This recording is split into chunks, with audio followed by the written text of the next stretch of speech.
Sir, आज आप शामली पहुंचे थे किसानों के समर्थन के बीच। किसान लगभग 90 दिन से धरने पर बैठे हैं, उनके गन्ने का पेमेंट नहीं हुआ। गलत हो रहा है, सरकार को सोचना चाहिए। किसान ने अपनी अगली फसल की बुआई भी करनी है।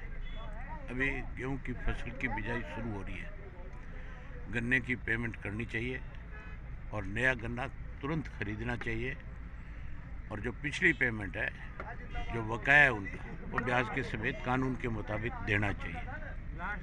लेकिन केवल किसान की बात करते हैं। जब किसान को कुछ देने की बात आती है तो उसको फिर परेशान किया जाता है। पहले 3 काले कानून बनाए, 13 महीने आंदोलन करने पर मजबूर किया। अब किसान के सामने और बहुत सारी समस्याएं हैं।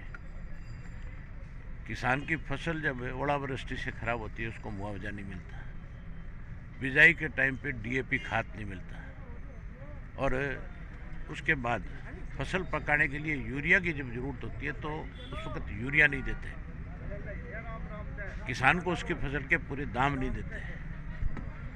केवल किसान को आपस में लड़ा करके चुनावी समय में किसान की बात करके उसका वोट लिया जाता है।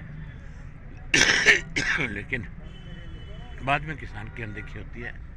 देश के किसान को इकट्ठा होना पड़ेगा। जैसे काले कानून के खिलाफ लड़ाई लड़ करके उन्होंने सरकार को मजबूर किया, इसी तरह से एमएसपी के कानून बनवाए जाएं। इसके लिए किसान को फिर एक बार आंदोलन करना पड़ेगा, लड़ना पड़ेगा। अभी जैसा यहाँ किसान इकट्ठा हुए, उन्होंने आप लोगों से भी ये मांग की कि यहाँ के डीएम को, प्रशासन को बुलाइए और जो मांग है हमारी पेमेंट को लेकर के वो पूरा कराइए। लेकिन आपने कहा कि अगर मेरे यहाँ का डीएम होता तो मैं उसको लात मार के बुला लेता। लात नहीं मारता, नाक रगड़वाता।